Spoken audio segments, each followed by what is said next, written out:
Good morning, teacher. Today we're going to be answering the questions about the tests, about the test from the first English test. I'm going to go first, then my classmates are going to keep with the other questions. First is, what are some characteristics of a virtual team? A virtual team is a group of people distributed geographically. They actually work like in different places in the world through information systems. They can be from one organization or multiple organizations, and they have to be composed from two or more team members. There can be 100 or more. And then the benefits of a virtual team are the capacity of the list people for all around the world. This helps to have a variety of professional experience and cultural backgrounds that most of the people can have. But also, one difficulty for the virtual teams are that they have to be working all day, and to get together and meet, they have to get in different times, and because they are in different parts of the world, one of them maybe in night and the other one is in the morning, so it's that the hard part. And also, another characteristic of the virtual team is that they still have a benefit from face-to-face meetings, but they also have to be very sensitive to other cultures and practices of the other team members, so they can have a nice chemistry. Second, the second one question is, identify and briefly describe the difference between two types of innovation discussed in the chapter. Well, there are two types of innovations. The first one is the sustaining innovation, and the second one is the disrupt innovation. The first one, it's made for existing services and products, and it also helps like the way of operation of products.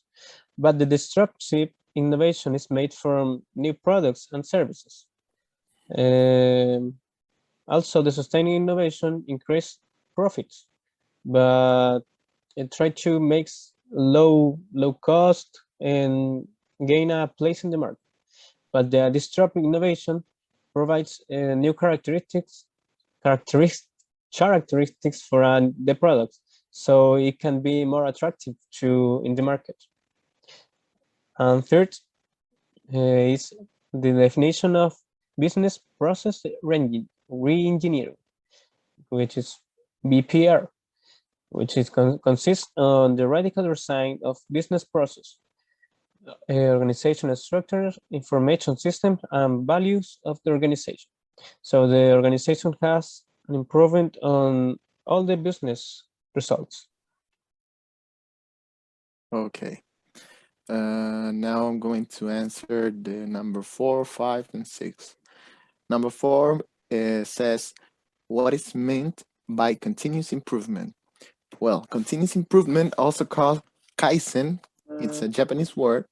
It's a type of innovation that seeks ways to improve business processes and add value to products and services.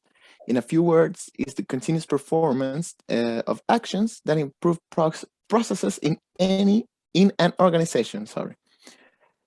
Number 5 says, what things might managers in an organization do that could unintentionally discourage innovation by their employees, and how can innovation be encouraged?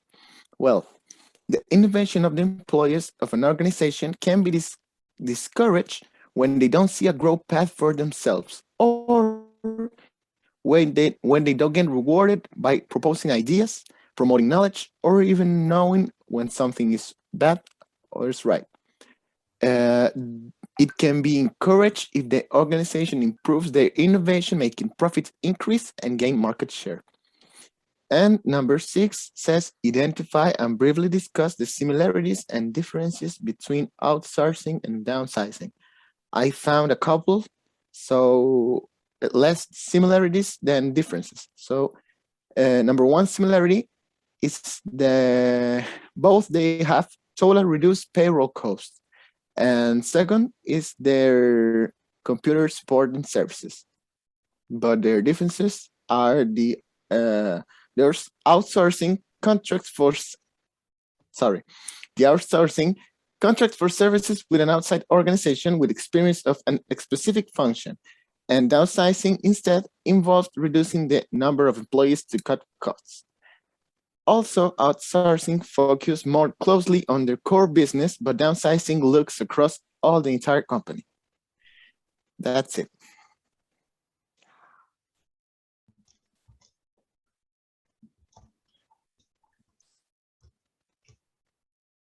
Number 6, partner, please.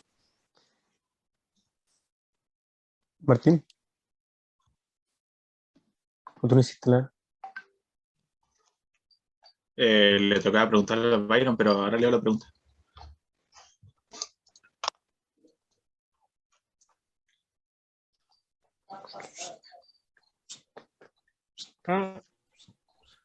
¿Necesitas que te pregunte? Yes, in 7, please. Yeah. Number 7 or number 6? 7, please. Says, how might an enlightened management team deal with the negative impacts of either downsizing or outsourcing? In the first place, the manager team must seek the lower cost, mainly reviewing contracts with caution since they can break several positions.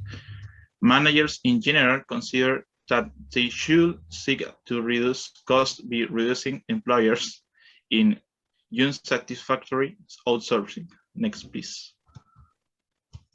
Okay. Number 7. 8? 8, yes.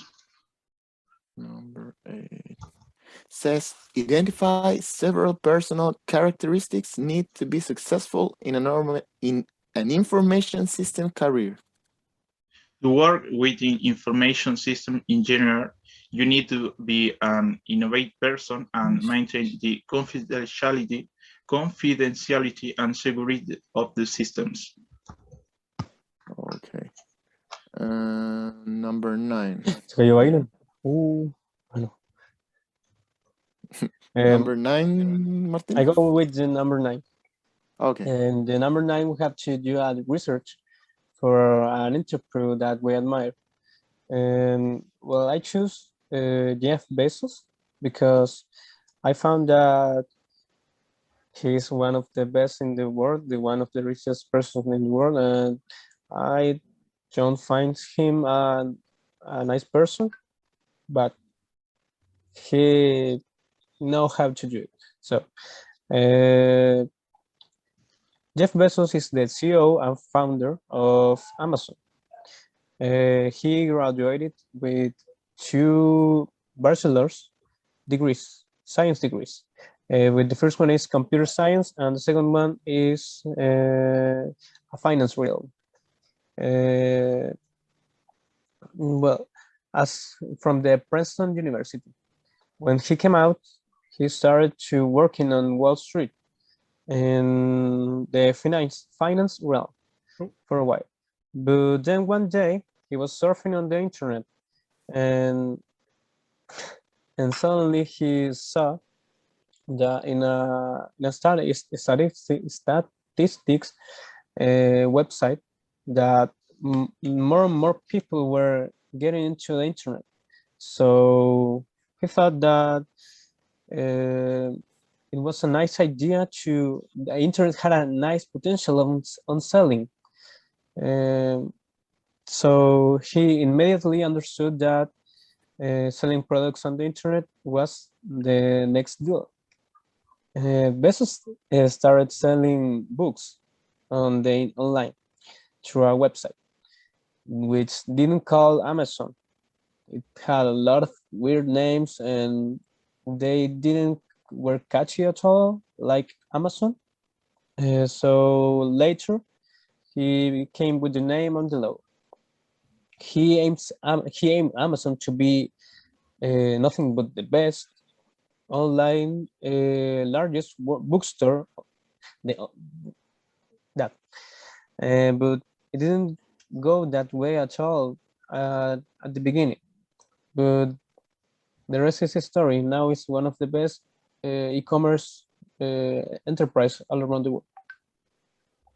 Jeff Bezos didn't have an immediate success because one of the biggest problems that Amazon faced was that the book distributors wanted retailers to order 10 or more books at once. So the company wasn't making that much selling at that time. But that didn't take too long because Amazon kept growing and that was part of the past. But more than that, Jeff Bezos had a hard time also with Amazon when his business was starting, was when it was growing up. But that didn't took so long too because the internet suddenly from 3-4 years it was already all around the world. Everyone has internet now, and to resume, he didn't encounter failure before his success. I don't know who has the number 10. Byron, for you. Teacher, Byron has a connection problem, so we're going to stop. Yes, here.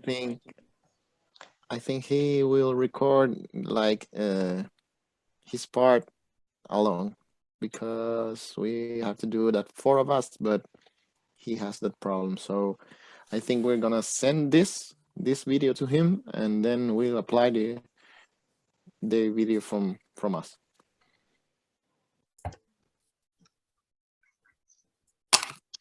Number 10, Byron, for you, what would be the most positive aspect of a career in information system? What would be the least positive aspect of such a career? I think that today is such a technological world. Information is the most important asset in many organizations, and that person who controls and or knows how to manipulate this data will have a even greater importance. When studying a career information system, you not only acquire that value so highly priced for organization, but you are also a person who is up to date in the world, constantly updated. In negative aspects, you couldn't consider the risk of making mistake with the information that is acquired, science being something so important today. It could lead to the failure of organization, for example. But if you refer to the case of studying such a career, the most negative thing is the time it takes to analyze in some cases create this system that store information, spending a large number of hours of the computer is exhausting. You can describe your ideal job related in information system in terms of role, responsibilities, interaction with others, degree of decision-making authority, and other characteristics important to you? First of all, I would like to work in a fairly famous company so that the risks are lower. In terms of functions, I would love to work in development area, specifically with the role of system analyst, because I will have constant communication with management and users to know the necessary requirements to create systems that streamline processes and increase efficiency. And if it were the case, I myself would manipulate the software to make these improvements.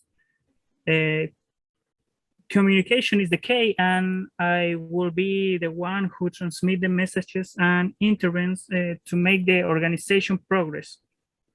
Thank you.